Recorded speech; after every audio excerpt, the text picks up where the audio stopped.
hit 2 p.m. Want to get started. We have a very full agenda for today's call. Thank you all for being here. I will turn it over very quickly to Charlotte and Melissa from Virginia to talk about Virginia's Resilience Week from last month. So Charlotte and Melissa, take it away. Great. Hello, everybody. I'm Melissa McGinn. I know some of you, I serve as Virginia's state coordinator for Virginia's trauma-informed community networks. There are 26 of these networks across in different communities across Virginia, with actually 3 more about to come on board that I'm working with. And over the past 2 years, one of the things that our networks have done is come together to create Resilience Week. It's held the first week of May. And we have come together to create events and activities and all different things to celebrate resilience within our communities. And it's also an event that's been recognized by our governor and our first lady, who also participated in some events throughout the state. So Charlotte Yor is on the call right now and created a recap video. It's a pretty lengthy video. We're going to show a 90-second clip of it that shows a little bit of the ways that Resilience Week was celebrated, and the full video will be sent out in the meeting minutes. And I'll have my contact information too if anyone has additional questions or wants to talk after the meeting. All right, go ahead, Charlotte.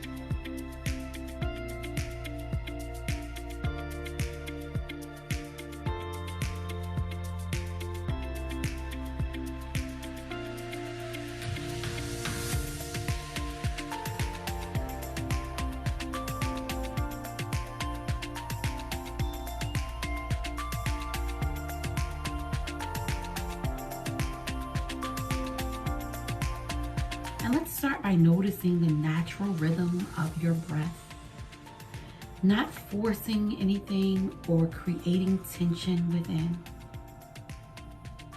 Simply allowing yourself a moment to be and a moment to just breathe.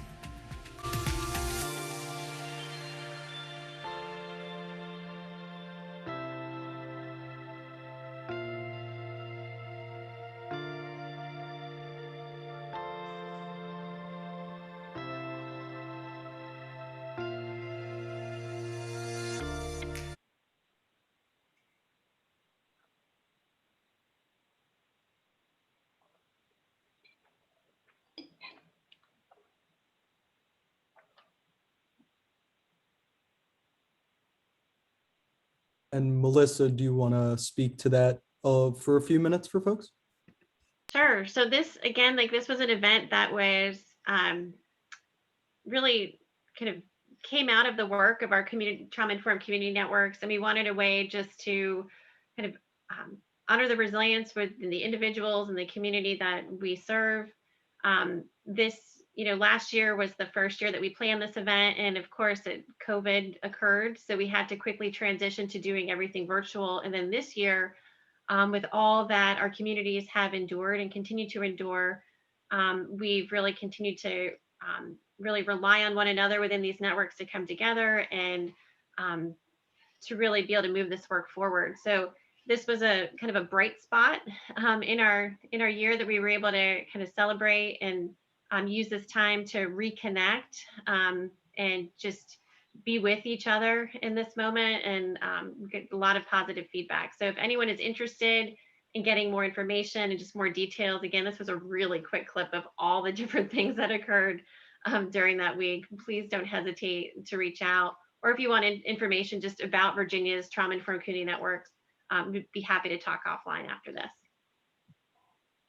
Thanks so much, Melissa. If you don't mind putting your email in the chat so that folks can reach out, that would be great.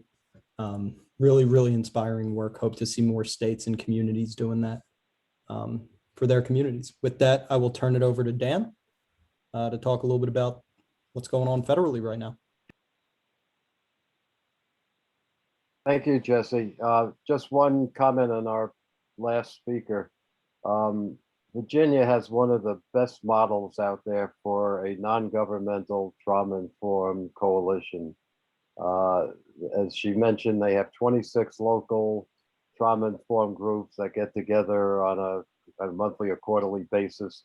They have a great relationship with their state government, with state officials and state legislature, but they are completely nonprofit and therefore not susceptible to the kind of problems we've seen where there's a change in leadership in the government and your whole structure comes crashing down. And Melissa's very generous with her time. If you want to learn more about this absolutely terrific model. How long have you been around, Melissa? Our networks have been around since 2011. We was the first one, and then they've just it's been a rippling effect ever since then. Yeah, it might be one of the longest standing statewide trauma-informed coalitions. So congratulations on the great work you've done. A couple of things before we get to our speakers. Our speakers are going to be talking about trauma-informed education, and we're going to have 3 presenters who've actually made a difference on the ground, making their schools trauma-informed and just producing extraordinarily dramatic results. And we've talked about the rise of the Rescue Act. It is pumping $122 billion into local education agencies.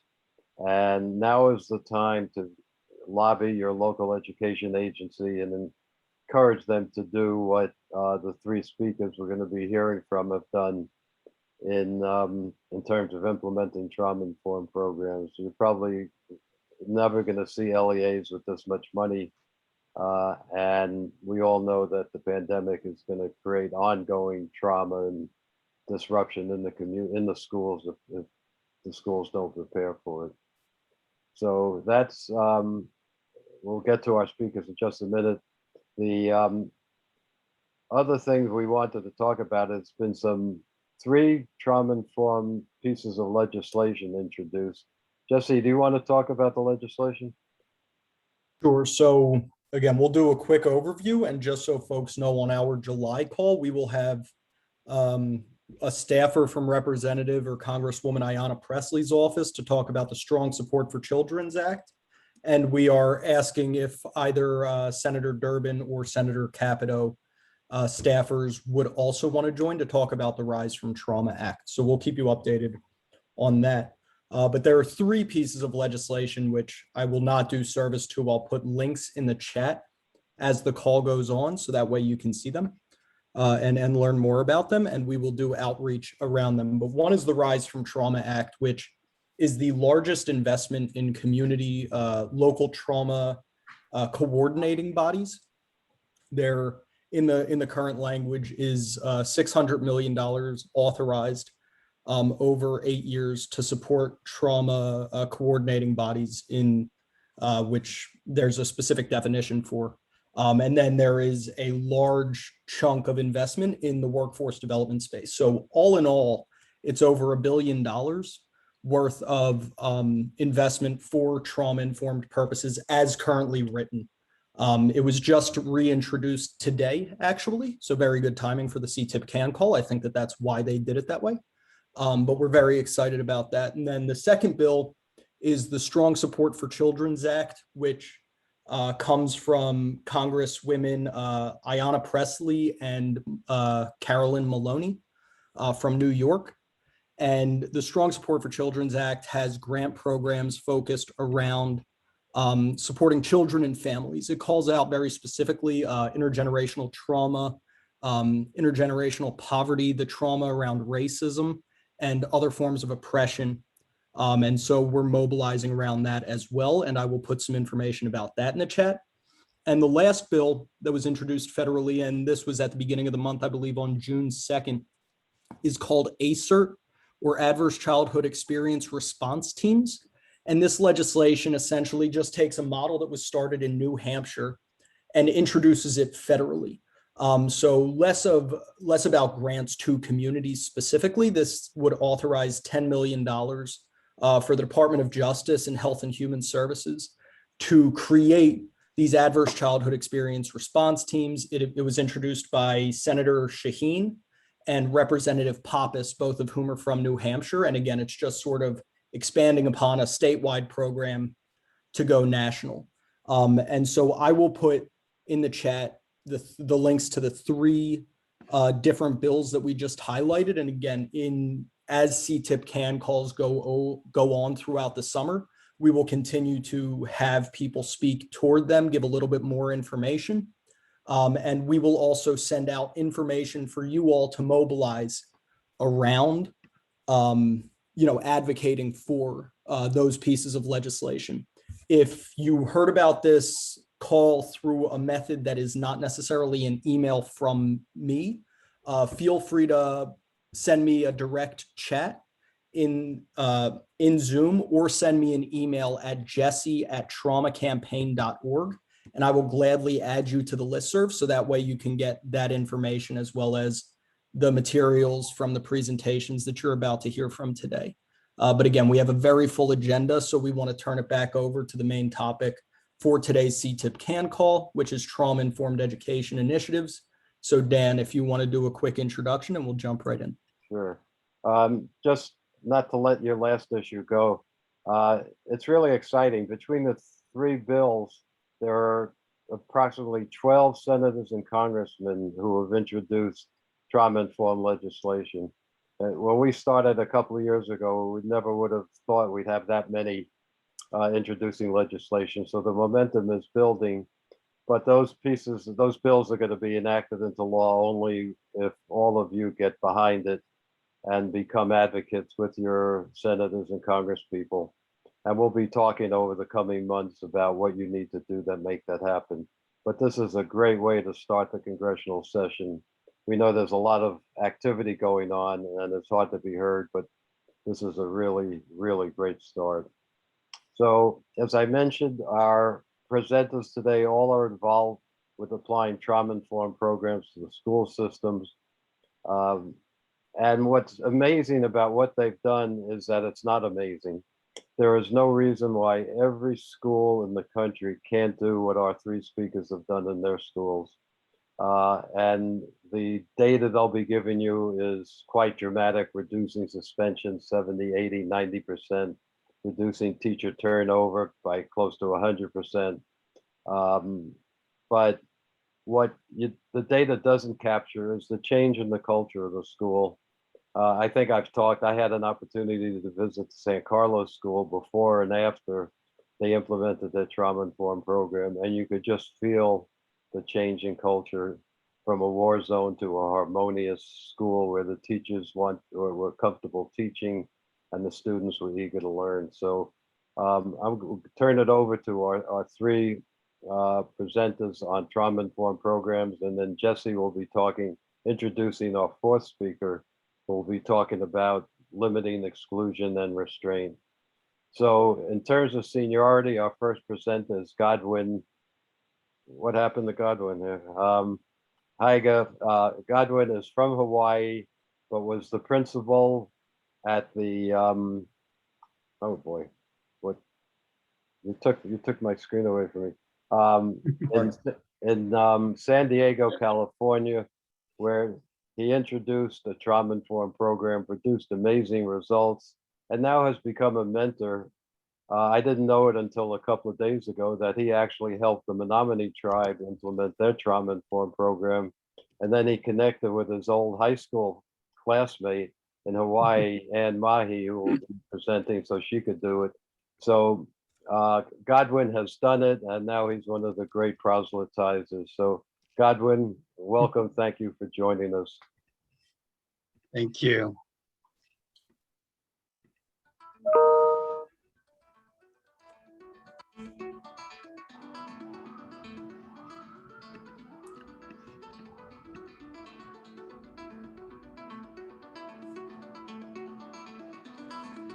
You say, do you know what trauma-informed schools are?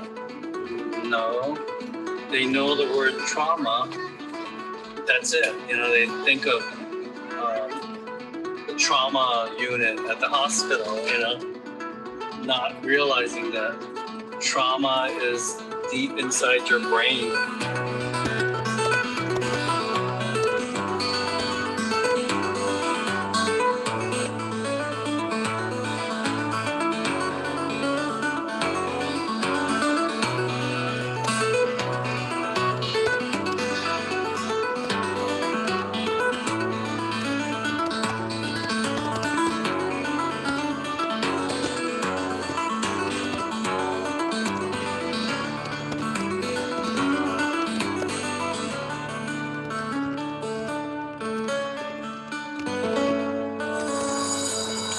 Do we fight at recess? No. Do we respect our teacher? Yes. Does the teacher respect you? Yes. So this is a very special school because last year we had no suspensions. Did you know that?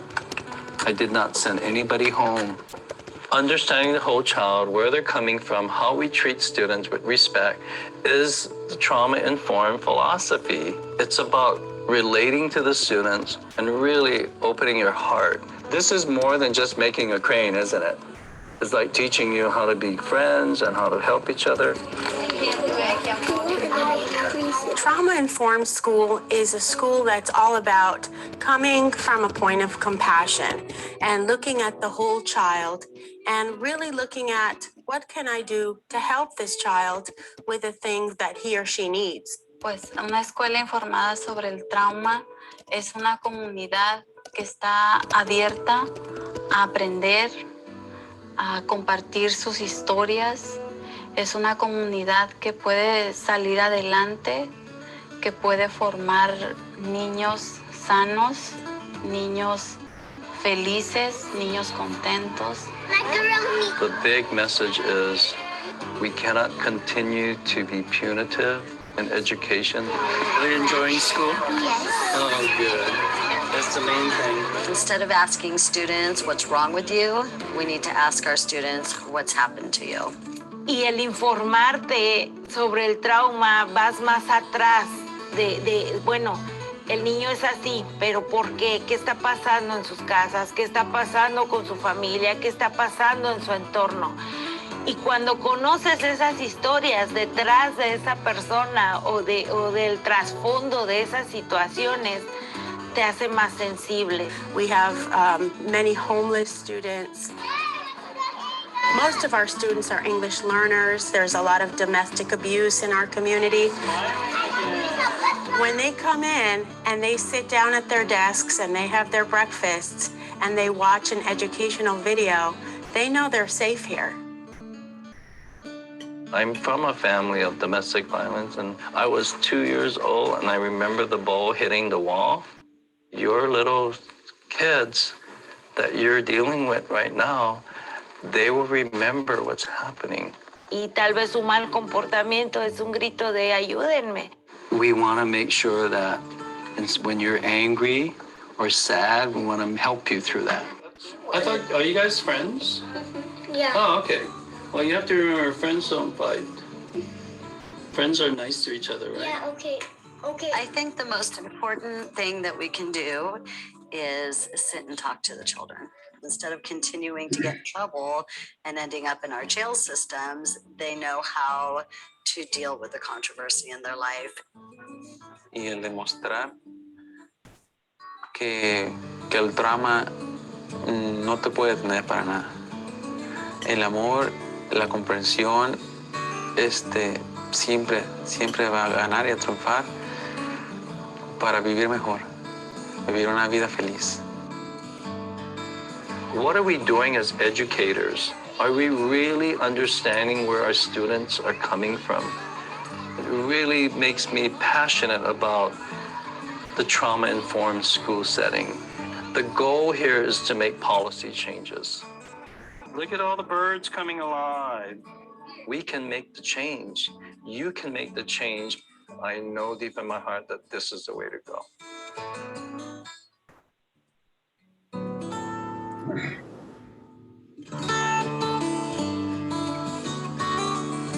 Thank you, Jason.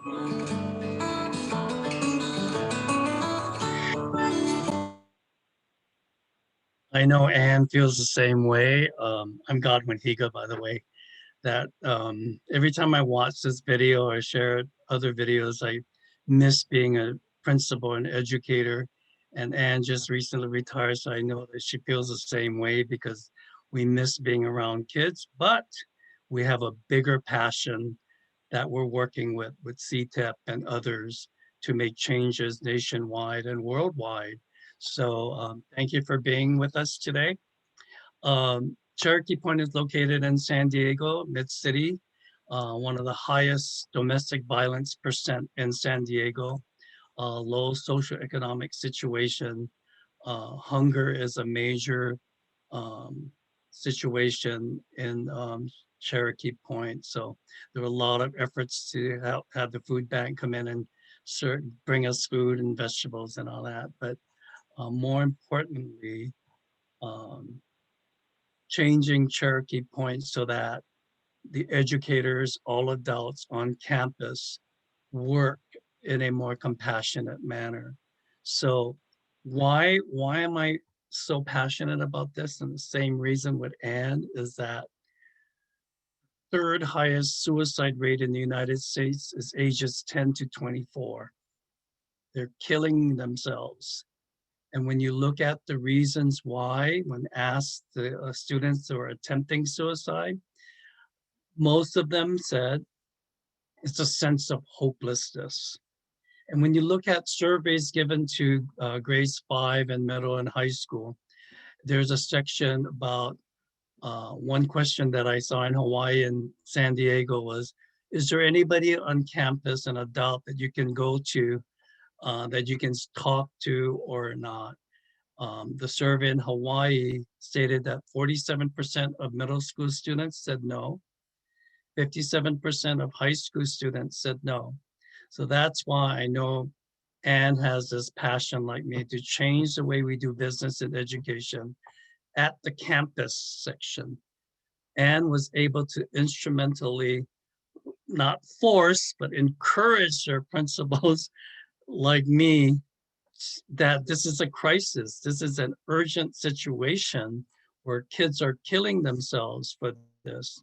So when we say 10 to 24, these are middle and high school and college students, but my goal is to stop age 10 to 0 in thinking that way by changing the way we treat kids in preschool and up with compassion. So some of the things that we did in Cherokee Point to get this moving was had training on trauma-informed training and restorative justice hand in hand.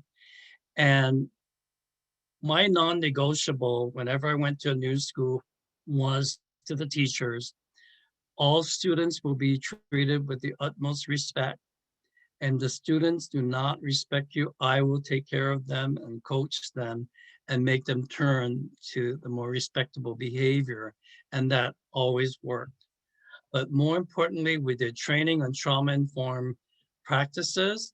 But the key thing that turned my staff around and all the adults, we did training with custodians, after-school program supervisors, lunch duty supervisors, teachers, all support staff. The thing that turned it around was the brain research of trauma. We talk about trauma-informed practices, but we never go deeper. So we worked with San Diego State University professors that came to the school and worked with us. But we did a lot of training on trauma-informed and restorative justice, and more importantly, the effect of the brain when children go through their ACEs and their trauma that they have in their lives. So the main question was a sense of hopelessness that the students had. And that's such an easy fix to me when they can go to an adult or someone that they can trust for help. So we can eliminate the sense of hopelessness by really being there for the students. The other thing that I wanted to share with you was the correlation between suspensions and expulsion policies that I found working with Anne and my school was I looked at the discipline plan from the district and the school, And then I looked at the ACE survey, the 10 questions, and I came to the conclusion that the correlation is so close that if we address the 10 question surveys and give students and adults the help that they need, we will not see this type of behavior by suspending kids. So the last 3 years before I retired, we had 0 suspensions in the school. And guess who decided that? The staff did. They said, Mr. Higa, we do not want to suspend kids anymore after learning all of this information. So one of the data that I wanted to share with you was a group of professors at San Diego State University Counseling and Psychology Department that came to the school. They wanted to know more about restorative justice in the school in tandem with trauma-informed. So we had a trauma-informed setting. How can we implement restorative justice in the school? And here's some results of that survey. Can you see that?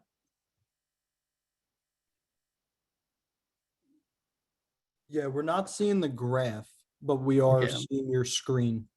Okay, I'm bringing it up. There you go.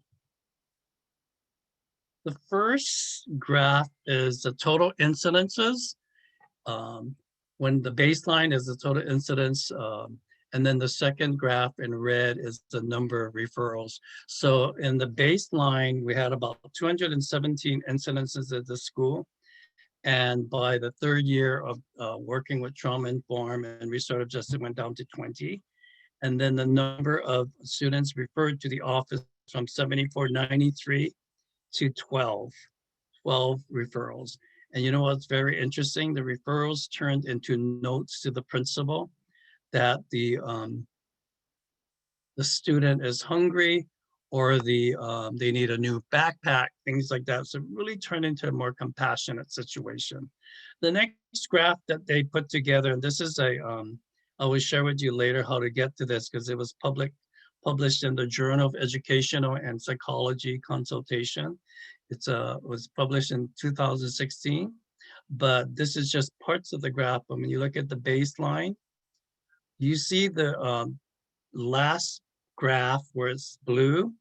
You can see it annoying others, battery, all that last graph with the blue, you can see how it's just barely coming into view. But when you look at the red graph, that's the baseline in 2009, the number of other behaviors and property damage and bullying. But if you look at what happened after we did trauma-informed and restorative justice, you will see that it has improved a lot. So that's all I can share right now, but Jesse's gonna show you my last video. It's about 3 minutes that kind of talks to the fact that this is what we need in our education system, because I'm running out of time. Thanks, Jesse. Thank you, Godwin. And you can, you know.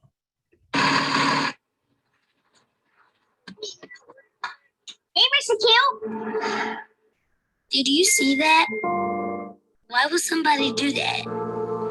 Please go into the classroom, no talking, quietly. Hey, Miss Merida, how you doing? We need you inside. How do you think that makes us feel?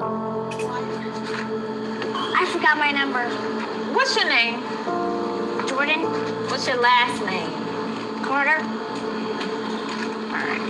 Go ahead. School is hard enough. Come on in, sit down quietly at your desk and begin writing. This kind of stuff just makes it harder. I said quietly, please. Who's talking?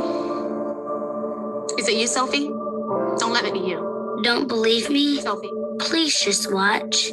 I'm not up here for me, I'm up here for you. Pay attention, okay? Now somebody answer me. Somebody needs to answer me really fast. Every time we're ignored or yelled at or silenced, the teacher takes away what's possible.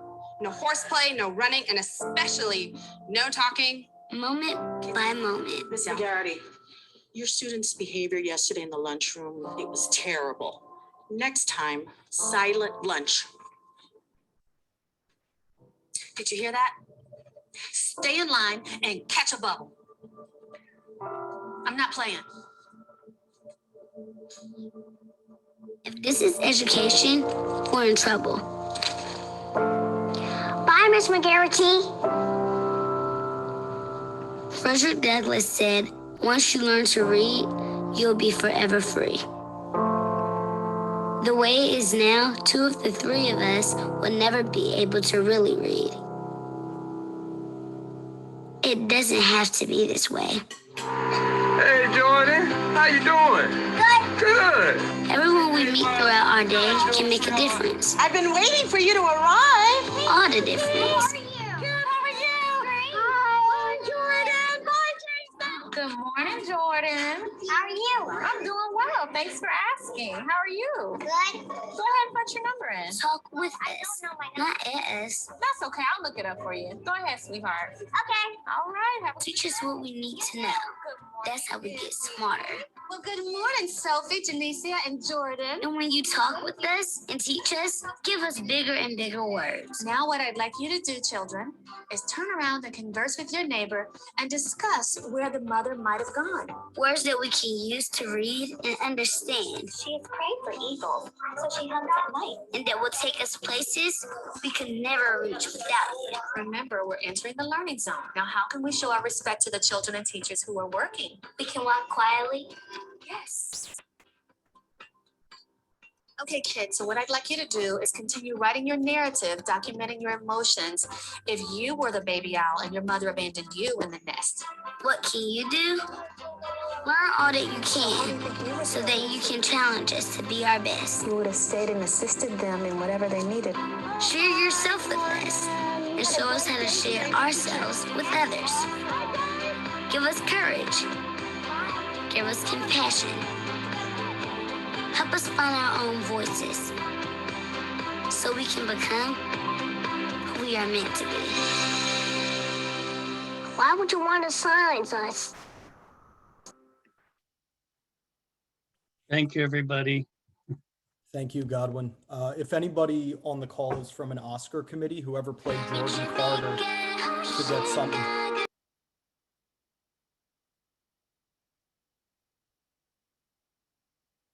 I'm trying to get my voice back.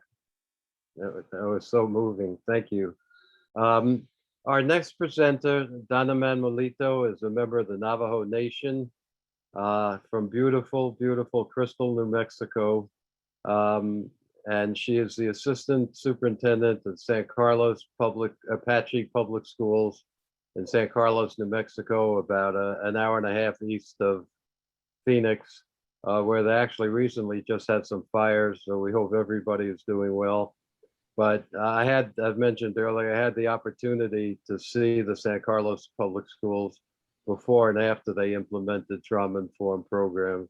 And it's one of the most amazing experiences of my life to see what a trauma-informed culture looks like. And Donna is the one who led that initiative. So Donna, all yours.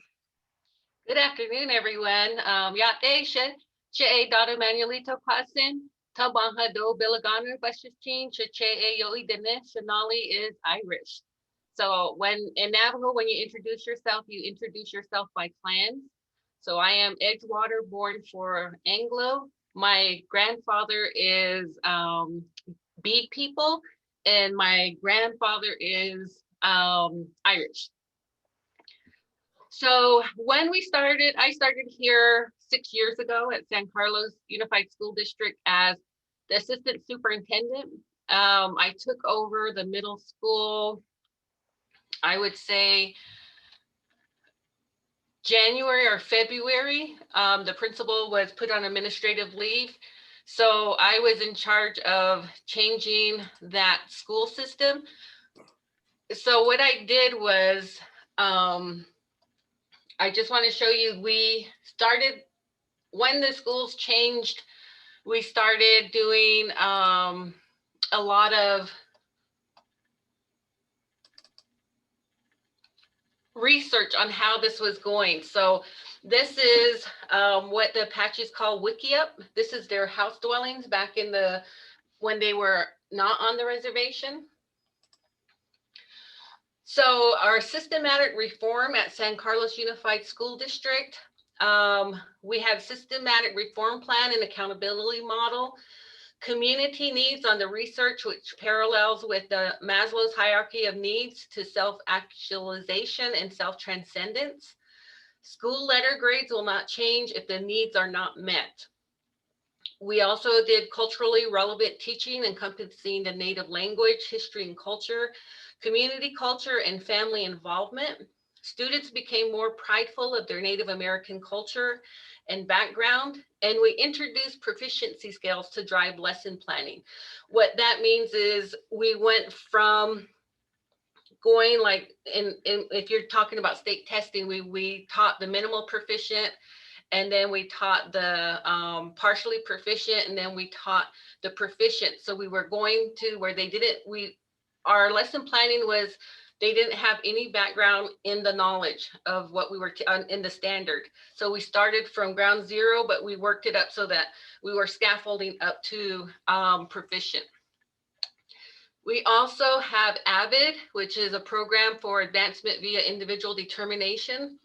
This starts in kindergarten, and by the time they're in high school, they know what college is, they know what career is, they know what kind of occupations there are out there.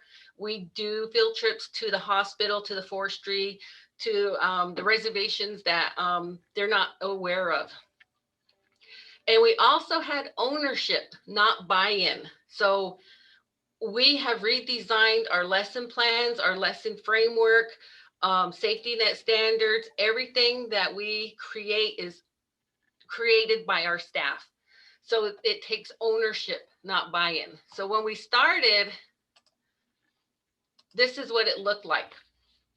We had random acts of improvement. And then now we have aligned acts because everybody's going in the same direction now. So what we did was we start with the why. Our why was our attendance rates were ridiculous, our discipline rate, our graduation rate, higher education, staff morale, no systems in place, even the cleanliness of the buildings. Reports weren't being turned in. Academics was not the focus. Our trauma-informed initiative, 2016, we had a community meeting, start conversations on trauma and ACEs.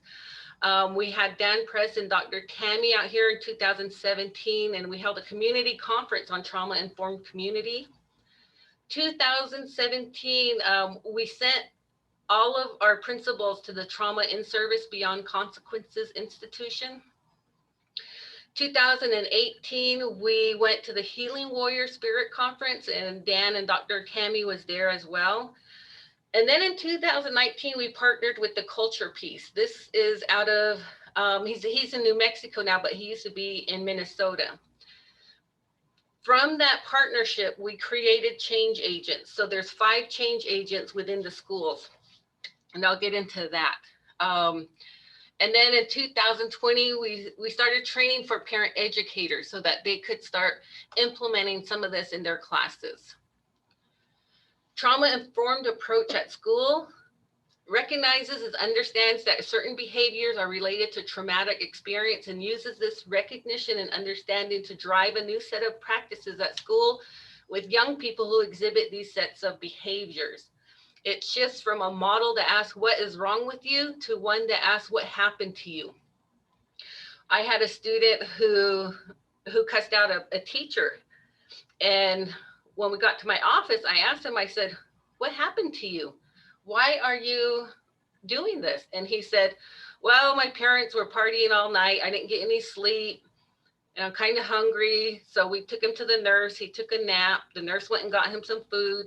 The counselor talked to him for a while, and he realized on his own, he said, I think I need to go apologize to that teacher. It's not her fault that I didn't get sleep. So those are some of the things that we've learned to do is ask what happened. Social and emotional versus academic learning. Most schools focus solely on academic learning in an attempt to boost test scores and academic achievement. It is one of the worst ways for children with trauma in their systems. We have to support children socially and emotionally first, and it's the key to academic improvement. So what we did is, as a district, we really had to look at our population. So our CAN programs were redone to fit our population. So Learning Keys, which is an instructional consulting, PBIS, the teacher evaluation, we had to redo those to fit our population. We had our PDs were more relevant to SEL and trauma. We reconfigured our teacher evaluation. Teacher walkthrough protocols updated to the new evidence of Shishkojo, and in Apache, Shishkojo means I am happy. School improvement specialists were trained in PLC's processes. Success coaches implemented. What that means is when the pandemic happened, we are 100% on the San Carlos Apache Reservation. Our population is 99.6% Native American. So we were asking ourselves, how are we going to reach these students during this pandemic? And we had come up with success coaches where each adult got 10 students that they had to check on weekly and become that surrogate parent for them. So if the student had problems with classwork, or maybe they don't have food or they need clothing, they would let their success coaches know, and our parent educators would go out and take them what they needed. We had vision and mission statement was recreated with input from the community, and our students created the Shishkojo logo. We reconfiguring the school concept, making our schools social emotional learning centered, partnering with our local agencies, creating a care center with trauma-informed initiatives. What we mean by care center is we had our parent educators, and they had stuff for our students, like even if it's hygiene stuff, if it's meals for the weekend, if they needed clothes, if they needed socks, shoes, we had all that available for them. Culturally relevant PBIS system for trauma-informed initiatives, culturally responsive teaching and the brain. Again, this goes back to what was presented earlier, is talking about the brain. I am actually a certified emotional poverty trainer. So I train my new teachers on the emotional poverty, and that deals with the brain. Our food services created a dinner and weekend program. We had parent nights each month, and we created a parent educator center, and I'll get more into what our parent educators are in a moment. Created intersession enrichments that included breakfast and lunch. So if we had spring break, we would have enrichments going on so that students could come in and get breakfast and lunch and do some activities, and that way they're not, if they're not going on spring break, which most of our students don't, then we have the schools open so that they can have their breakfast and lunch as well. We reconfigured the schools. We had a K-6 school and a 7th through 12th grade school. So just this past year, we have Rice Elementary Primary, which is a K 2nd grade, Rice Elementary Intermediate, which is 3-5, San Carlos Middle School 6-8, and San Carlos High School 9-12. So we ended up breaking 2 schools into 4 to make it more manageable. And the discipline has went down on doing this. We also created a Brave Way school, which is for kids that were disciplined on Hattie's research. It says if you take the kids that are being discipline problems out of the class, you get more learning going on. So they were placed in Brave Way, which had a therapist, and they had 3 teachers in there. So it was more like daily, checking in daily, making sure they took their medication and taking them on field trips, and just making sure that they had some outlets for their behaviors. Professional learning communities are student data driven, not just academic, but behaviors as well. Student to teacher relationships improved tremendously with the introduction of the Culture Piece Initiative, and hallways filled with laughter and a sense of schoolness. Steps to implementing the Culture Piece Consultant, the change agents, professional development and behavioral skills, building groups, classroom teachers with classroom-wide and student-specific behavior support. Data walks include academics as well as classroom environment. And we also did the intergenerational trauma, understanding Natives' inherited pain. So that went back to boarding schools and reservations, and just how our genes have, our DNA has that trauma in it from being Native Americans. So we have steps implementing. So the change agent, this is what I was referring to. They are school staff that have been trained in the culture piece. In 2019, each school has 5 change agents, and they put together a binder for every staff member. They made posters for expectations. They did our first week of school was PBIS lesson plans and mindfulness teaching tools, community builders, and behavior matrix. Our community partnerships. All of our partnerships are with San Carlos Apache Tribe, the Wellness Center.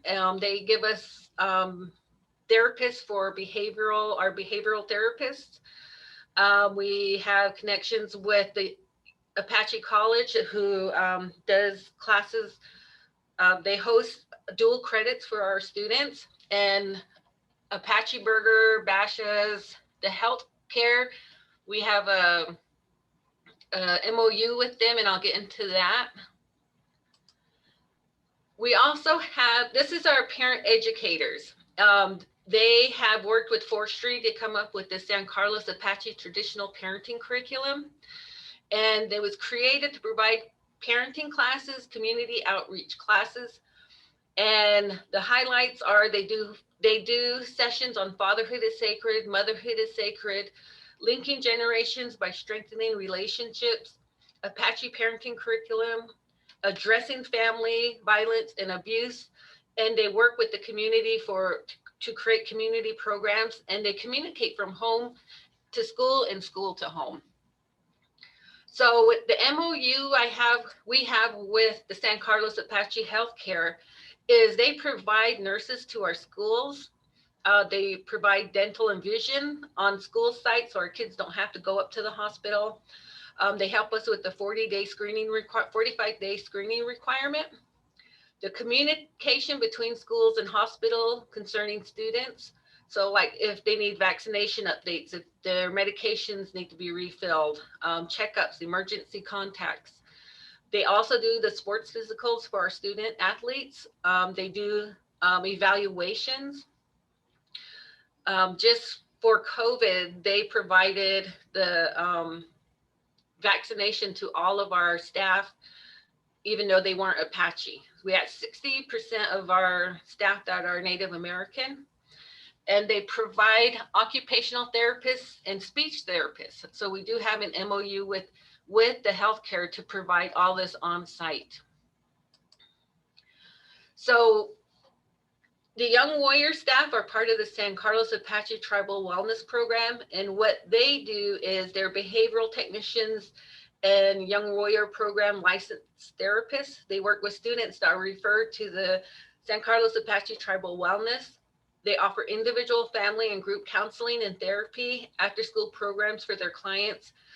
They have field trips to expose them to what they otherwise would not do, activities to promote health and well-being, participate with all school activities. The Young Warrior staff are just like school employees. They do everything with our kids. The reason I put one-to-one devices for 6th through 12th grade is it brought a sense of responsibility to them. They were able to take these home. These were theirs for the school year. We provided insurance for it. They also got school IDs to learn to be responsible, to check in on the bus, to give it to them for breakfast and lunch. We did provide binders for the AVID program, and the kids also got laptops and backpacks. Making changes to show staff and students they matter. This is one of the new playgrounds that the intermediate got that was just like changed their world. This is the old library at the high school. It was used as storage, and I'm a former librarian, so this was dear to my heart. So this is the new library. So the students felt they seen how the improvements were working. This is the middle school old library. Again, it was used as storage. And then this is the new library. Our staff morale was really low. So what we did was we had the staff celebrations. We did mindfulness with them before PDs or before events. We had trauma-informed SEL training, not only for our staff, but for our students. Again, it became ownership, not buy-in. We had focused time for district-wide things. So our safety net standards, when we started using them, we did it kindergarten to 12th grade so that we could see the articulation across either horizontally or vertically. And they also had a voice now. And we started professional learning communities, not only with the change agents, but with our school improvement specialists. Research for staff. We actually had the Start With Why book. We wanted to know why we were in education, what was the actions we needed to take. Like I said, I got certified as an emotional poverty trainer. We did a book study on that, as well as we did a framework for understanding poverty. We had the trauma-informed schools, and that was beyond consequences. And then we had help for Billy with study guides. And we had some guest speakers. Ginger Sunburn Martin, she talked about cultural sensitivity. And Denise Alley, who was a Native American storyteller, and she was a motivational speaker. And we also did the PBIS, How Difficult Can This Be, Fat City. And that was about learning difficulties, but it also went hand in hand with just knowing the culture of the students. So this is what Dan asked for from us is our evidence of Shithgojo. Taking the trauma and SEL approach has raised not only our test scores, but our students' mindset. There's no longer a fixed mindset, it's a growth mindset. The discipline rate has decreased by 62% district-wide. All staff have been trained in SEL, including the classified. So our bus drivers know how to greet our students, our custodians, our office workers. Students take pride in being Native American. They started drumming groups at the schools. They're wearing their traditional clothing. They're speaking the Native language. And staff and student attendance has increased. Staff are no longer calling in. Students are not just wanting to stay home. With COVID, we opened up our summer school to in-person, and half of our kids are going to summer school because they want to be back in school. Our community involvement has tripled with adding the parent educator role. Our efforts have been featured on the Arizona Republic front page. Arizona Department of Education has used us as an example of promising initiatives, which was the Success Coaches. We were also featured on a podcast by NPR KJZZ out of Phoenix for these initiatives. And just to let you know, we started this in 2016. The Arizona Department of Education adopted the SEL competencies August of last year. So, we're way ahead of the game for Arizona Department of Education. Thank you.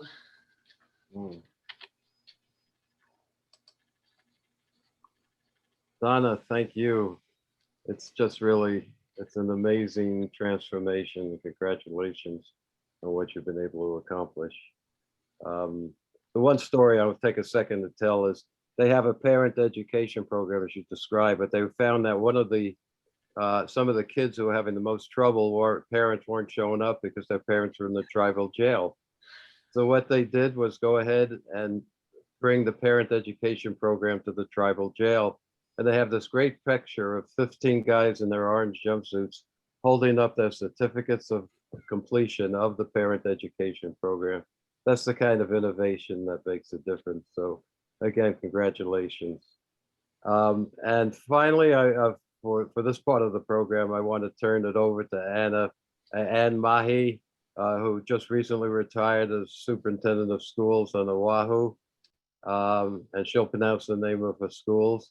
But she is a disciple of our first speaker, Godwin, and has taken so much of what he's done and made it work in the Native Hawaiian community, like the San Carlos Apache and like the neighborhood Godwin was working in, were neighborhoods that had just huge problems, and was able to turn around a school applying trauma-informed programs. So, Anne, mahalo for joining us, and we look forward to your presentation. Thank you. Aloha mai kako, greetings to all. I'd also like to introduce Jason Roberts. He will be co-presenting with me. Jason came on board in 2015. He was a behavioral health specialist out in another district and came over as the lead for our SAMHSA Project Aware grant. And so he's been in the thick of this initiative for many years, and he continues to work on this in our Nanakuli-Waianae complex area. I got there in 2012. I had been a high school principal and was asked by the superintendent to go to this Race to the Top district. And it was one of the, or maybe I said was the lowest performing district. It's high poverty. It has a high crime rate.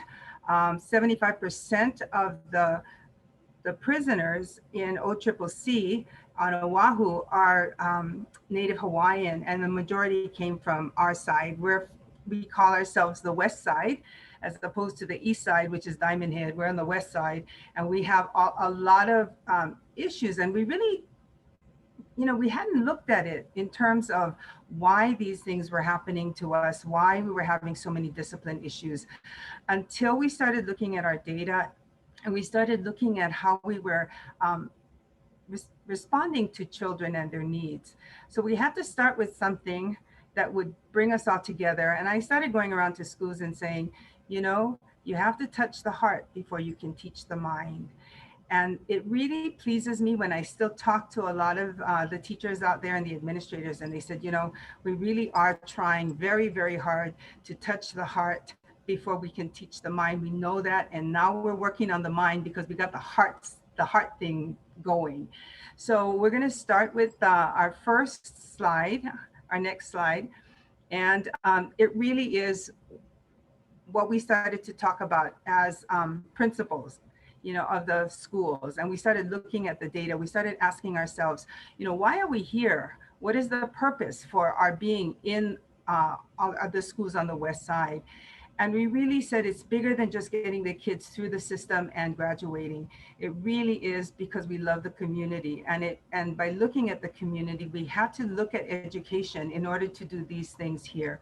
Like, how do we change the community by educating our children so that they won't live in poverty? How do we disrupt that school to prison pipeline by getting them to know that we respect and love them, and that there is hope and opportunity that we're going to give to all of our students so they can make it? So it wasn't only about what was happening in school, it was all the partnerships we created so that, they had these opportunities for internships. They had an opportunity to visit the hotels. We looked at career internships as a means to post-secondary opportunities. We wanted to make sure that everyone was committed to making a difference. So we had to change the school culture. And as we go further into the presentation, you'll see how we strategically put it in our plans for all the schools and our complex area, and how we made that commitment to all of our kids. And the last part was we wanted this to be not a DOE kind of initiative, but we wanted it to be one that was going to be led by community and those in the community. So we involved our healthcare partners, we involved the university system with social workers, we involved faith-based organizations, we had our private foundation and Kamehameha schools involved, we had higher ed involved. It was really over the last 6 years a way to make this a community initiative. Next.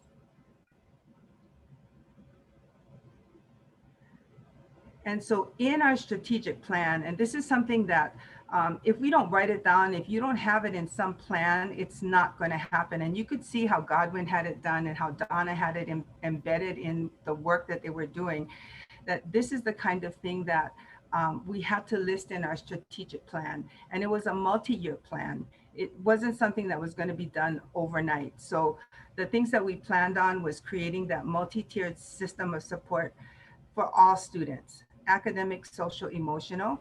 We wanted to be sure that our faculty, staff, and all those who work with our kids understood trauma and understood the skills that they needed to mitigate the trauma that was part of what our students brought to school with them. And we wanted to create that restorative culture, you know, shift the mindset from discipline to relationship oriented. So it really was more about building and restoring relationships and disciplining a child and getting them out of class, instead keeping them in the classroom and keeping them within the circle, not excluding them because of behavior.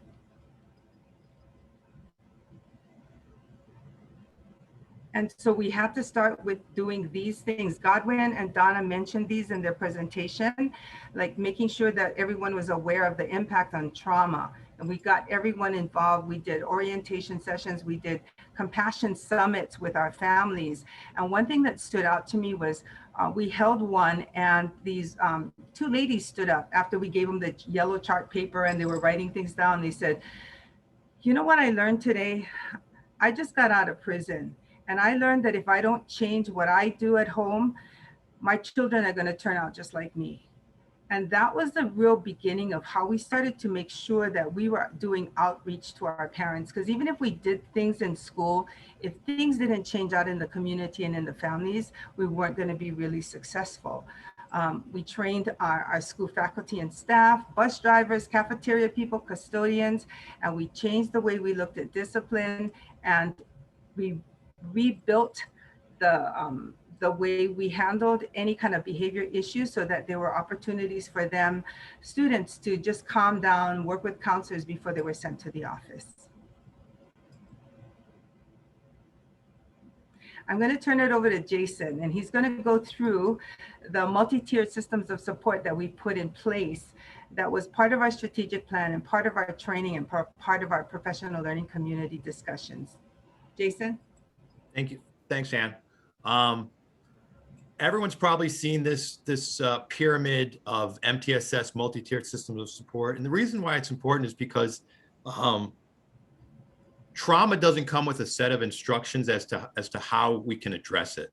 And we needed to have a system because it wasn't a small system that we were looking at changing. What Ann's vision really was changing the trajectory of a community and a generation moving forward for the rest of time. I mean, this was a nut that people have been trying to crack for 20, 30, 40, 50 years. And the way we targeted it was through a multi-tiered system of support. And if you're not familiar with it, it's that first group, that tier one, is what are we going to do for every single kid? How are we going to create a culture that's warm, that's inviting, that's reducing exclusionary practices? How do we make sure that every kid is getting all those things? And we know that when we do that even with doing that, there's still going to be kids that aren't going to get it on that first pass through. And then we look at, okay, what do we have to do to get the kids we didn't get on the first pass through? And that's your tier two, that's your secondary prevention. And then that is about, so the first one is preventative. The second one is reverse. And the last one, that small group of kids who really need some individualized programmatic interventions. You're talking about reducing harm and getting them down into tier two and getting them down into tier one. So this is just sort of the model that we used of how we targeted trauma. And if you get the next slide.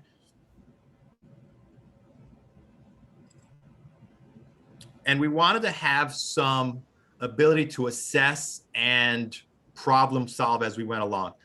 We fully bought into MTSS. We bought it at PBIS, and we used a tiered fidelity inventory, which is just an assessment of a school systems of where they're at. And it allows immediate feedback so they can say, hey, this is where we need help. This is where we need training. This is where we need to move forward. So it's individualized.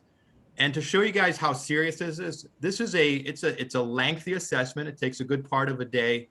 That's the team. And what you don't see in that picture is that all 3 administrators for that school were sitting there in that meeting participating in it, and they're not at the table. And what I love about that is it's teacher led and teacher owned.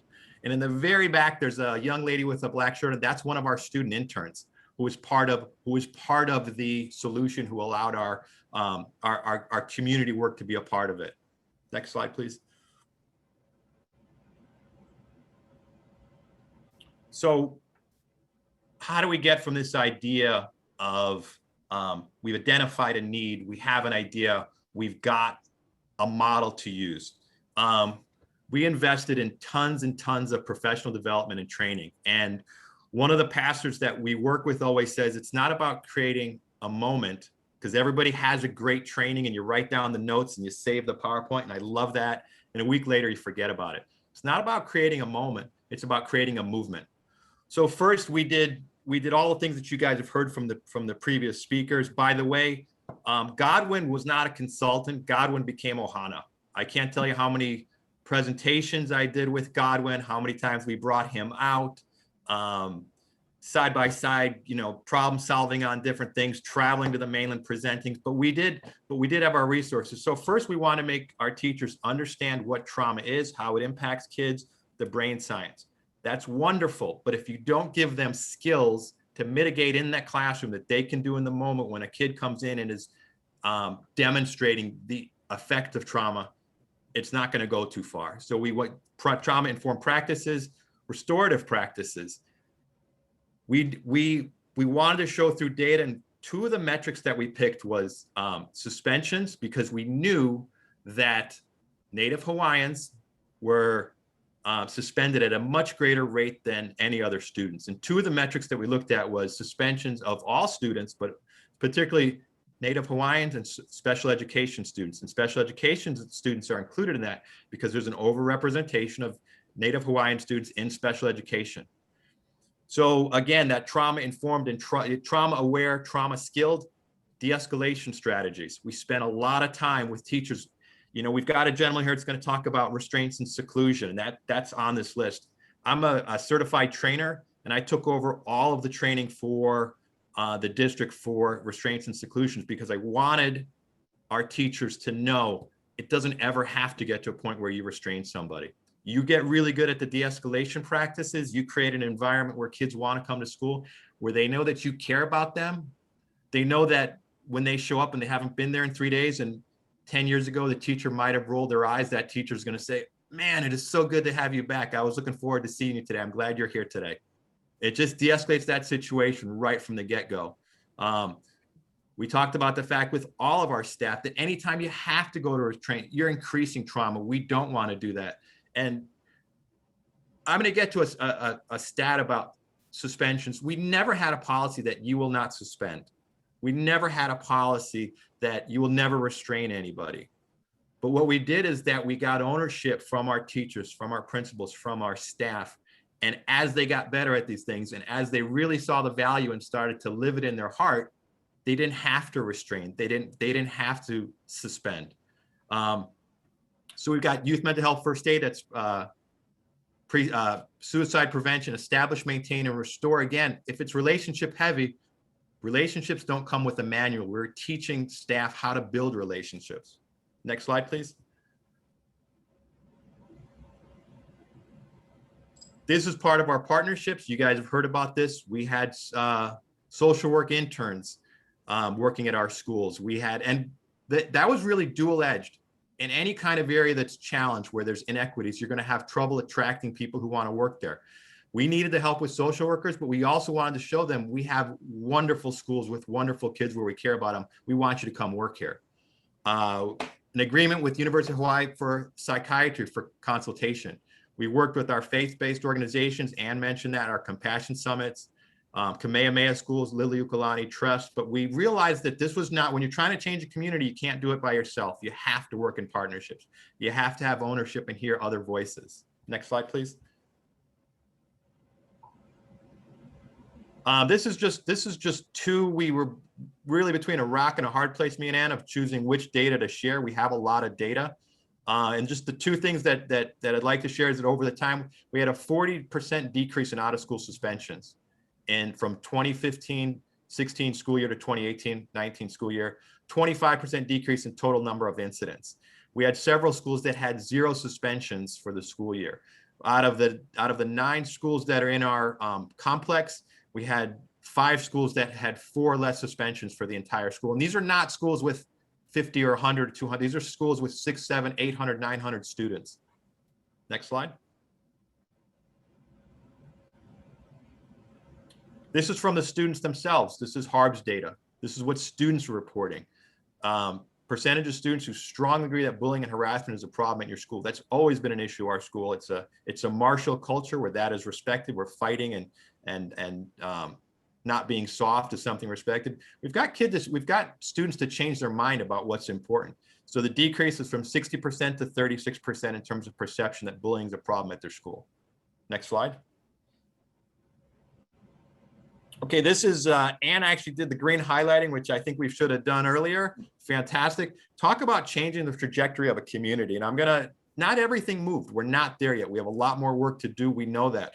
But look at the graduation rate, 10% graduation rate improvement for Nanakuli High School, 9% graduation improvement for Waianae High School. And the last one is my favorite. This is for enrollment in dual credit. This is students that are taking college courses the same time they're in high school. It's not a percent, it's just the raw number. Nanakuli went from 4 to 28 students taking college classes.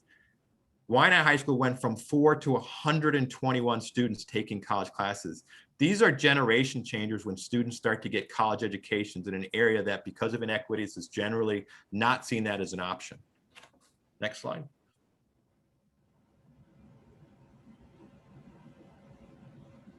Adapting to 2021, we knew what inequities existed when we went from in-person teaching to all online. There's a digital divide.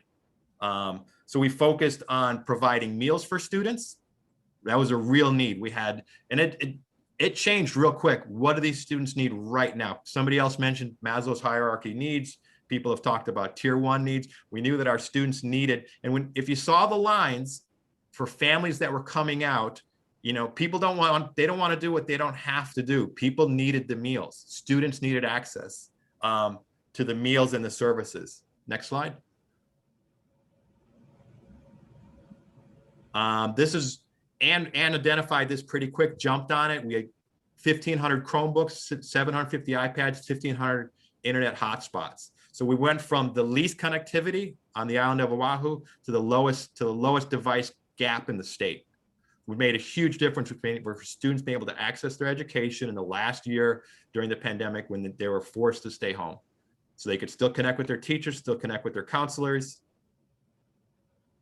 And there's the next slide. I'm going to let Ann take over. This is our wrap up.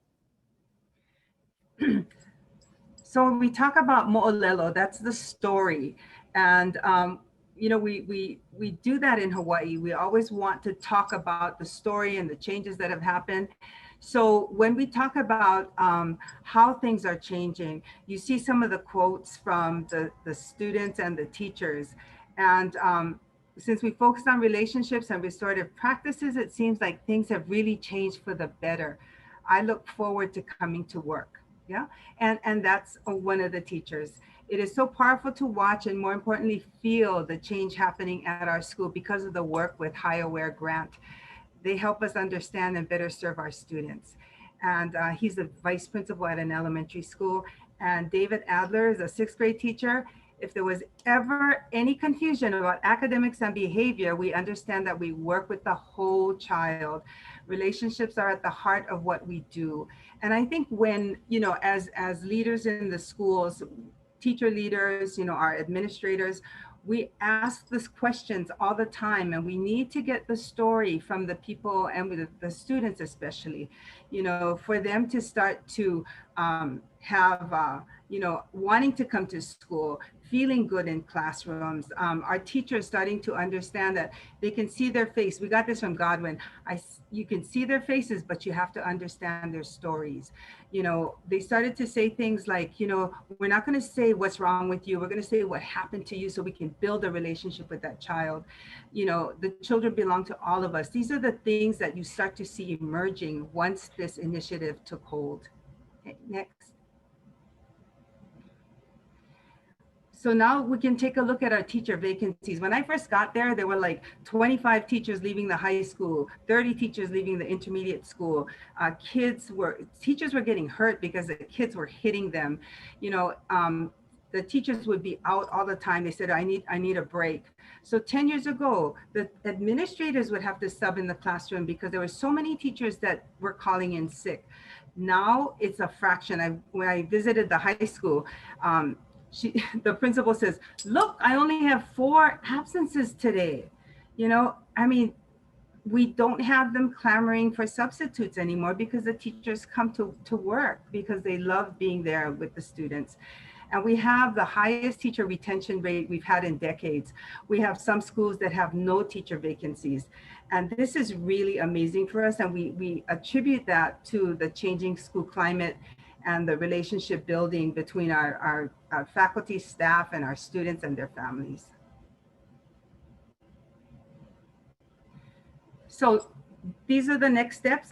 You can read them. We're going to continue with our MTSS initiative. We want to really look at data and make decisions at the school level and at the complex area to support the schools. And we will continue with our professional development. Next. And again, see, one of the things that happened as well is because we are taking our story out, you know, we actually are working with the legislature. And because we said we're still having students who are not coming to school because of not fitting in. So we were given almost $1 million to create an alternative learning center. And we use Native Hawaiian culture and traditional practices. And from some students who were like absent 85% of the time, they come to school every day now. They learn it in different community learning centers. And we also bought buses to help transport the students around. It's been a model at the state level, and the legislators have continued to fund this and are showcasing it. And they're now giving 6 different districts $1 million each to create these alternative learning centers for alienated students. And we currently are establishing, we're in discussion to establish a safe house with the legislators because of the issues of runaways and students with socio-emotional and trauma-induced behavior. They run away, and instead of running to another perpetrator, we're able to bring them to a safe house. The last slide is next. And so thank you so much for everyone for what you do. And this is just our commitment with Aloha, meaning love, unity is lokahi, ohana is family, ha'aheo is pride, and alaka'i is your leadership. Mahalo. Thank you. Jason, thank you so much. I think aloha just sums up everything we've heard today. And thank you for taking time while you're on vacation to join us today. Jesse, you want to take it over? I know we're too little time. Yeah, we've been told that CTIPP CAN calls are like drinking water from a fire hose, so it's tough to put a lot of information into a little bit of time. So Guy, don't worry about ending right at 3:30. We've got the recording. But Guy Stevens is the executive director for the Alliance Against Seclusion and Restraint. I had a whole speech lined up, and then Jason dropped in how important it was to reduce seclusion and restraint. So I think that that's as good of an introduction as you need. Guy's a great guy, loving father, powerful advocate, and I'll turn it over to you, Guy. All right, fantastic. And I appreciate the introduction. Wow, this was really inspiring to be able to listen to the preceding presenters. So really excited about this today. So I have now shared my screen, and if you can just give me a thumbs up there that you're seeing my screen. All right, I see some head nodding, so that'll work for me. So we're going to be talking a little bit about reducing and eliminating the use of restraint and seclusion. The preceding speakers talked about really creating trauma-informed schools and following approaches that are so near and dear to my heart. Whenever I hear the word relationship, I always kind of say that my 3 R's of education are relationship, relationship, relationship. So critical. So following that work, I want to kind of take us in a different direction, talk about places where these things aren't necessarily happening and where we're seeing a lot of use of adversive methods like restraint, seclusion, suspension, expulsion, and other things. So I'll begin just by giving you a very quick introduction. First and foremost, I'm a dad. My entry into this work started as a father. I live in Maryland in the United States, and my son was actually restrained and secluded multiple times in a Maryland public school. That got me doing a lot of research. And the more research I did, the more I became concerned about what was happening in our schools. The more I realized that this was happening more frequently than I would have ever imagined. In fact, the first time I ever heard the terms restraint and seclusion in the context of a school, it was almost unbelievable to me. I would have never imagined that schools might be a place where a kid might be restrained or secluded. So let me get into, without talking too much about myself, kind of what the problem is, and talk about some things to have reasons for hope when it comes to all of this. So in terms of kind of an initial problem statement here, what we're finding is that kids are being restrained, secluded, suspended, expelled, even subjected to corporal punishment in many states. I think we have 19 states that still follow corporal punishment. And this happens not only in schools, but residential facilities, behavioral management programs, and other settings. And, most often this is happening to certain children. So we find that it most often happens to disabled children, very young children, Black and brown children, and tied here, children with a trauma history. And this leads to additional trauma and can lead to post-traumatic stress disorder, injuries, and even death. So at best, the practices of restraint and seclusion are what I would call kind of misguided and outdated crisis management approaches. There are far better ways to work with and support children. And I'm going to touch on that just very briefly because we've only got a little bit of time today. But I want to begin with some important definitions. And again, not knowing where everyone's background is here. When I'm talking about restraint, I'm talking about exactly what it sounds like. It's kind of a physical immobilization. So, one of the things that can happen when behaviors escalate is children might be held down, and they can be held down in different types of positions. Some of those you probably heard about. For instance, a prone restraint is a face down position. A supine is again down on the ground, but kind of face up. There's seated restraints, standing restraints. All of these basically have the same goal. It's to kind of prevent somebody from moving. And the idea here is that these would only be used in crisis situations. However, that's not always what we find. And of course, we're going to get into the problems with restraint here in just a moment. When I'm talking about seclusion, really what we're talking about is the involuntary confinement of a student alone in a room or area from which they are physically prevented from leaving. So this is a case where you can see this image here. This was actually a seclusion room in Maryland. The young man was put in that room against his will. The door was held shut.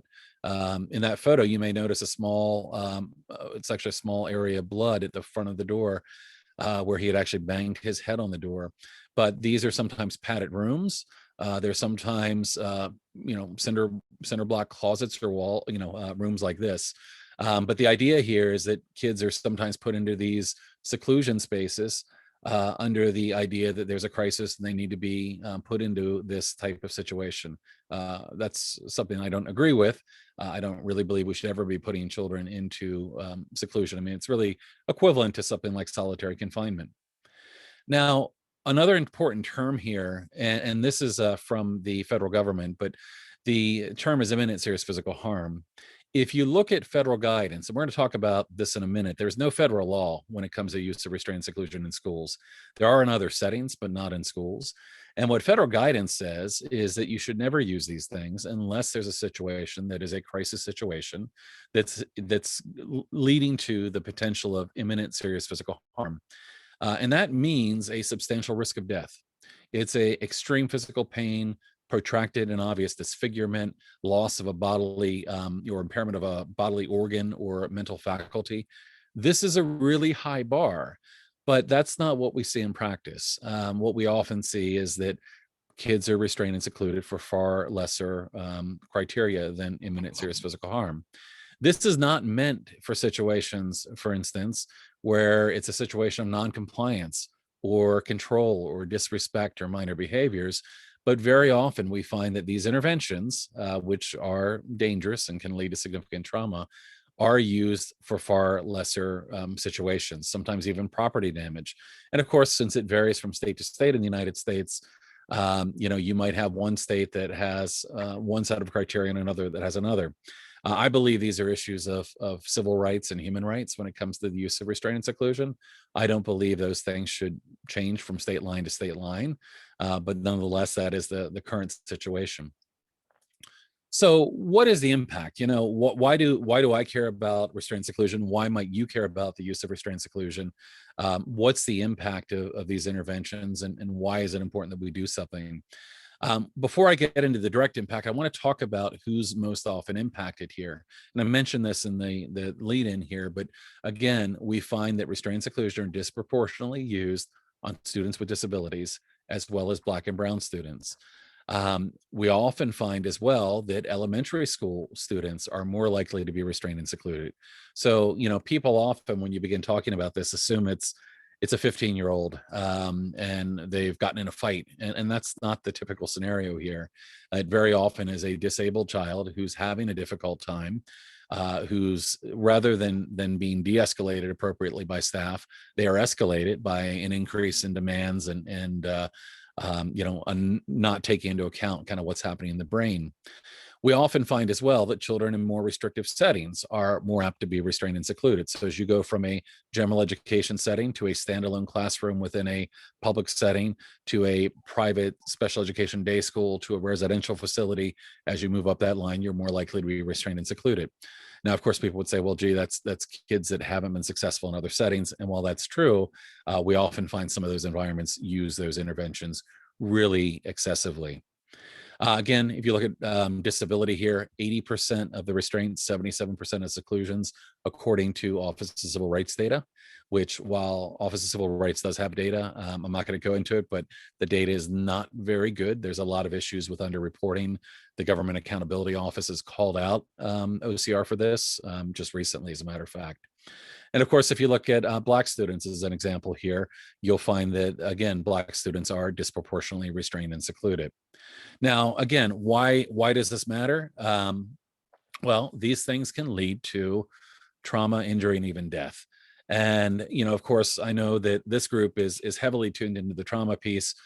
This diagram here is one that I created at one point to kind of explain what I call the classroom trauma cycle, which is very often kids that are being restrained and secluded are kids that have a trauma history or kids with a disability. There's often an intersection there as well that we find between a number of these factors. So if you already have a trauma history, we know there have been changes that have occurred in your brain. We know you're more likely to be hypervigilant. We know you're more likely to exhibit distress behaviors. And what happens is those distress behaviors, often in a classroom that's kind of run through the compliance mindset, leads to demands on a child. So a child having a difficult time beginning to exhibit some stress-related behaviors begins to escalate as demands are placed on the child. That escalation might lead to a fight or flight or freeze mode, which might lead to a behavior that is more challenging, which might lead to restraint and seclusion, which of course then re-traumatizes the child and makes it more likely that they will again probably be restrained and secluded. The same holds true of staff. Staff that are often using restraint and seclusion, it's traumatic on staff as well. It makes it more likely that they may use these interventions in the future as well. And of course, we know there's injuries. The young man here is a young man that I know. He had his hand and foot broken, being shut in a seclusion room. But we know there's broken bones, head trauma, scratches, all sorts of things that can happen. And it's not just the kids. Teachers and staff are also more likely to be injured in using restraint and seclusion. So anytime, while there's often the thought that staff need restraint and seclusion to keep themselves safe, the opposite is really true. When you use these interventions, everyone is more likely to get hurt. And of course, tragically, there have been many deaths. In fact, if you go back to 2009, the Government Accountability Office did a study on this, and it was tracking deaths and abuse due to restraint and seclusion in schools and other settings. And they found hundreds of cases of death and abuse. We can look not long ago to 2018 when Max Benson was held down in a prone restraint and died. Or a little over a year ago, Cornelius Frederick, who was 16, was restrained in a cafeteria after he threw a sandwich. That restraint led to his death. So we know that restraint can lead to death as well. Even seclusion. There was a Jonathan King from Georgia many years ago was put in a seclusion room and hung himself. That led to a change in Georgia law. Unfortunately, not a change in the law across the country. And as was mentioned previously, the school to prison pipeline, our prisons are full of the same children that are being restrained and secluded, children with disabilities, Black and brown children, we're finding that are ending up down these pathways. And that's why the work was so inspiring that preceded me. It's fantastic to see the work that's being done to try to change that path. So I want to mention here real quickly, I've mentioned that there is currently no federal law in place that would govern the use of restraint and seclusion. Fortunately, in the end of May, the Keeping All Students Safe Act was reintroduced. That's been reintroduced in both houses, which is something to give us hope. But at the same time, I want to point out to you that there have been attempts to pass federal legislation for over a decade on this issue. And to date, none has passed. Now, I am more hopeful that today there's a better opportunity, but I would encourage all of you to look into the Keeping All Students Safe Act. It would eliminate the use of seclusion, reduce the use of dangerous forms of restraint like prone restraint and supine. It would add money for training and for support. And I think it would be a strong step in the right direction. But of course, like many of you would probably agree, legislation alone is not enough. It certainly is helpful, but ultimately we need to get the right tools and the right practices in place to help people to be successful. So again, Keeping All Students Safe Act was recently reintroduced, and it is an opportunity. Maybe we can share that in the notes as well, a link to the Keeping All Students Safe Act. There's also legislation that's been recently introduced around corporal punishment. And that might be another area where this group is very interested, because we've, ultimately, if we want to have trauma-informed approaches, we've got to stop traumatizing kids as well. And corporal punishment, restraint and seclusion, these are all very traumatizing to children. I do want to mention that there's a lot of alternative approaches. That's always been the question that I get. Well, gee, if not this, then what? And I spent a lot of time researching and looking into what I think is the best way of moving forward. And, the first thing to kind of come to grips with is the fact that restraint and seclusion can lead to trauma, injury, and death. If we can do something to reduce risk, doesn't it make sense to do so? I think the answer to that is yes, but I will tell you there are schools across the country that would not agree with that. There are schools across the country that have lobbied against having limitations on things like prone restraint. One such school in Illinois actually came out and wrote an article talking about how prone restraint was safe and therapeutic. Nothing could be further from the truth. It's neither safe nor therapeutic. You can't put a human being into a fight or flight response and have anything be safe at that point. So, I believe that we should do something. Some of it requires a different look at behavior. And I think the trauma-informed lens very much is in that vein of how do we look at behavioral differently, rather than looking at just at what's observed. How do we consider trauma, disability, lagging skills, or, inappropriate expectations? And ultimately, what we advocate for at the Alliance Against Seclusion and Restraint are aligned, I think, very closely with this group. We advocate for trauma-informed approaches. Now, to me, that means more than the buzzword. It means more than, if somebody sat through a very short class about trauma-informed approaches. It really means what you're talking about here in changing the entire culture of a school. It's making the school trauma-informed not only for the children that attend there, but also for the teachers and staff. And that's where you see schools like have been described here as really successful. So trauma-informed approaches, which of course are aligned with neuroscience-based approaches. If you understand a very small amount about how the brain works in relation to trauma, you very quickly begin to understand why certain approaches aren't successful in the classroom and why children are often being escalated rather than de-escalated. And of course, we're big advocates for relationship-driven approaches. which again gets back to kind of the trauma-informed approach. You want to do no harm in terms of relationship. My son still remembers the person that restrained him in the 5th grade today. If he sees him out years later, that will never leave him.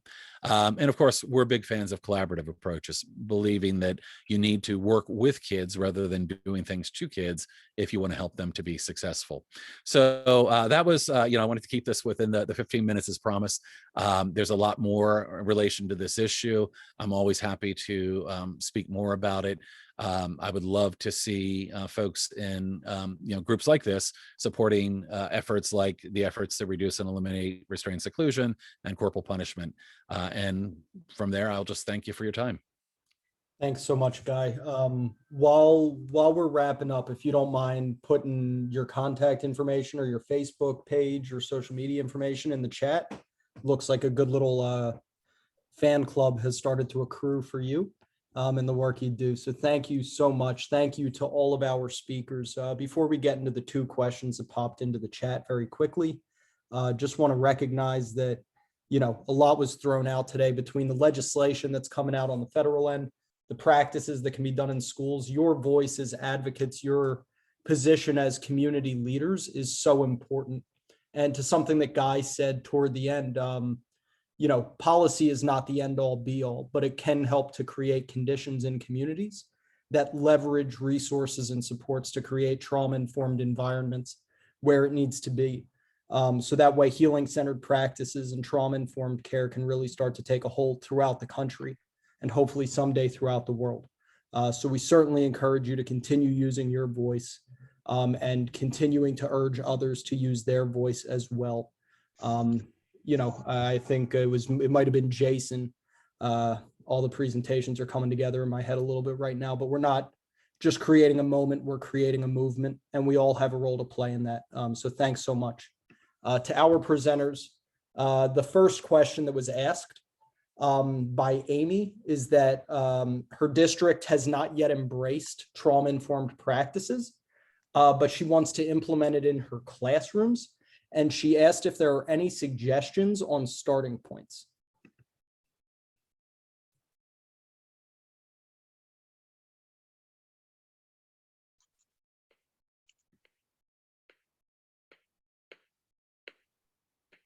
Hi, this is Donna.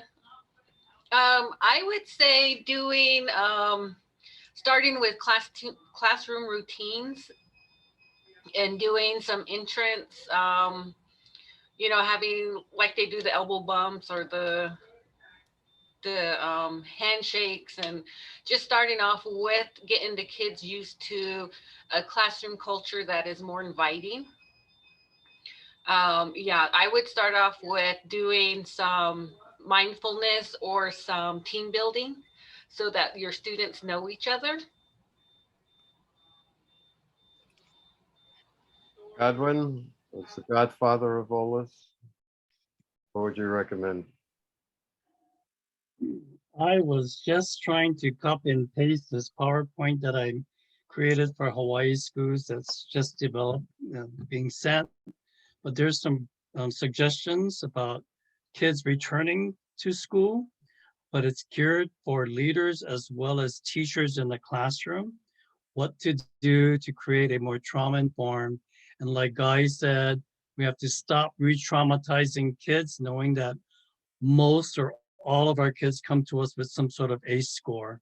But there's a PowerPoint that I mentioned and I sent to Dan that he's going to share with all of you. But it's a 24-page of suggestions, how to create lesson plans that are more engaging and high interest for students, what to do when students return. And one of the major issue is the isolation issue, where students were isolated for so many months. They tend to gear towards prisoners in a prison that's put in a cell, the same type of isolation that affects the brain.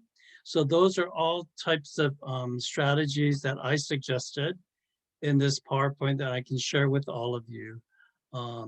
And Nanakuli, I was on this committee meeting with them, and I sent them the PowerPoint they want to share with all their principals. So anyway, those are some suggestions. There's more. I can leave my email, and You're welcome to email me with any questions that you might have. Thanks, Godwin. The last thing that I'll just add really quickly is from my 1 year in a school. I'm not an expert by any means. If early on in the year you establish safety plans with students, which Sandy Bloom has a lot of information on, when they become dysregulated, but there's already an established safety plan early in the year that they believe in, it is earlier to re-regulate when there is that established safety plan to get them back into their cortex or closer to that regulated zone. And that's something that can be done early on in a school year. And I would highly suggest, especially as we emerge from the pandemic, the start of the 2021-2022 school year would be a great time to start that in a classroom. The only other question that Mike asked is, and I know, Godwin, you typed an answer to this in the chat. So how is space being created in school settings for faculty, staff, administrators, and other adults to examine how trauma has impacted their own lives? And how are they able to engage in a process of healing for themselves? Jason, I think, can respond to that. He does a lot of this in the schools. I think what we found is that once teachers and staff really bought into this and were living this with the kid, not as a program or an intervention, but kid to kid, we realize, and we always get lots of feedback. We always ask for feedback from our staff when we're doing PD. One of the things that was coming up was we realized that staff, after about maybe 2 years in, were absorbing some vicarious trauma through the students because they were, I don't want to say they were taking home, but like I said, it was in their heart now. It wasn't a theoretical approach. They were caring about kids. They're wondering about kids. So we started getting, and we realized that we need to put some training and some program together for self-care. So not necessarily, not to be invasive with staff and looking at their own individual trauma, but working with staff as to how staff can take care of themselves, how they can regulate, and to realize that, just like a plane, if a plane is in distress, the oxygen mask comes down, you got to put it on yourself before you can take care of anybody else. One of the things we did is that we had a contract with Yoga Ed, and we had teachers doing yoga after school regulating. We had students do it too, but the real benefit was for the teachers to be able to create a little bit of a gap between the time they got out of the classroom and the time they went home to kind of re-regulate themselves. And even teachers who didn't want to do it, that were attending, by the end of it, they physiologically, you do the deep breathing, you do the motions, you're gonna feel better. So we were big on providing self-care for our staff, I think, so that not so much to explore the trauma within staff, but allow them to do it internally and to be able to address it as they need, including getting together as groups, study groups, work groups, all those kind of things, encouraging. Even in the height of quarantine, with kind of online coffee chats and virtual chats with staff to provide help for each other. So I'm not sure if that's something that is applicable to what you're asking, but that was one of the self-help was the thing that kept coming up again and again that we needed to provide for staff. Self-help, self-care. Very much relevant. Thank you. Dan, did you have a question? I wasn't sure whether Aaron also wanted to offer some advice.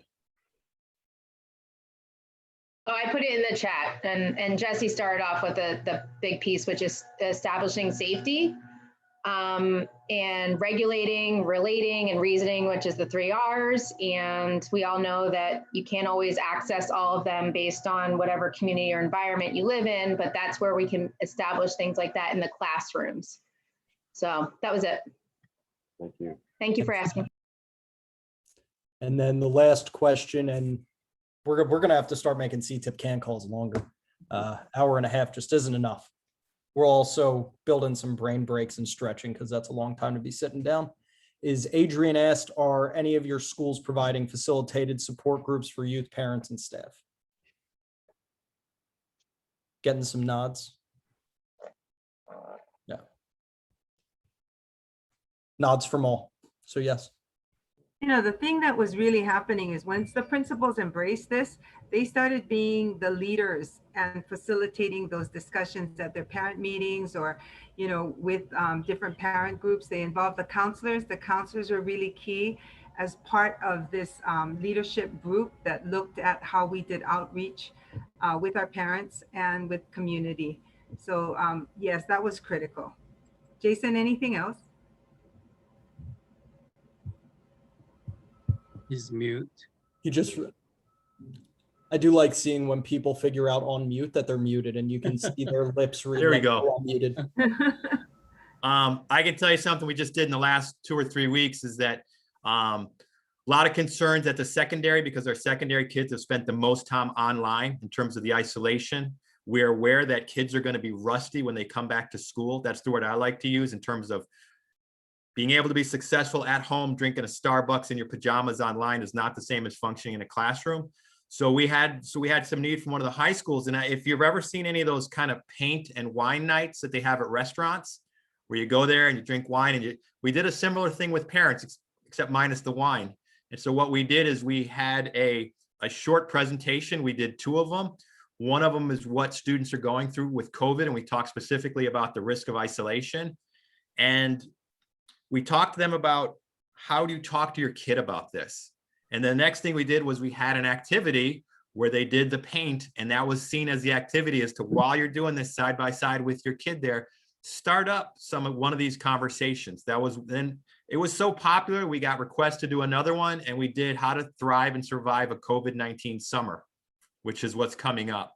A little more positive to end the year, and some tips about how to talk to your kids, some things you can do over the summer to prep for coming back to school. But that was just one of the, that was really parent driven after the first one.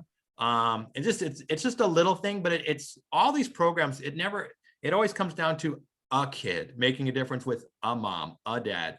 And so it's individualized, specific, great feedback, but it's just something easy and fun to do.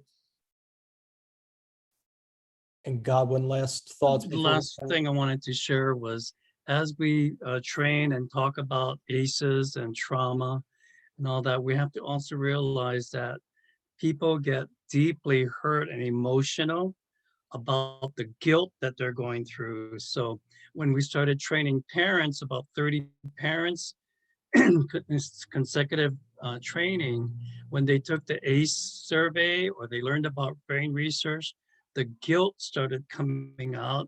So we had to have a support group from San Diego State professors in counseling and psychology come in.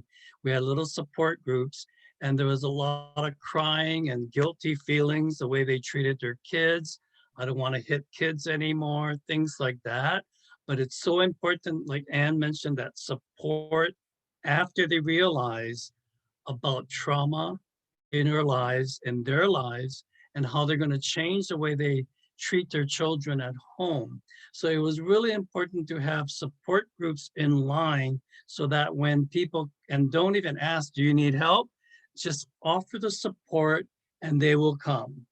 And so it's a non-judgmental type of sessions.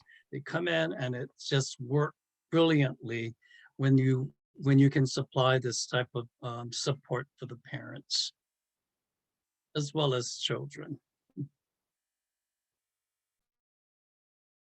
Thanks, Godwin. Dan, you want to take us away?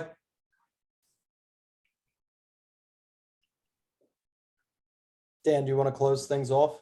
Oh, sure.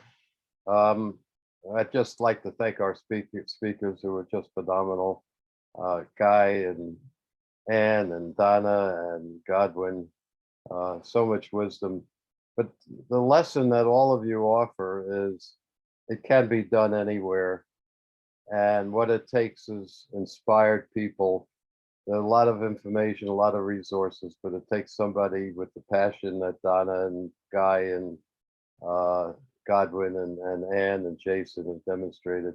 So all of you on the phone, it's all in your hands and your power. Please take the information you've learned, take the money from the Rescue Act, and go replicate what we've heard about today. And thank you so much for joining us. We really appreciate your participation.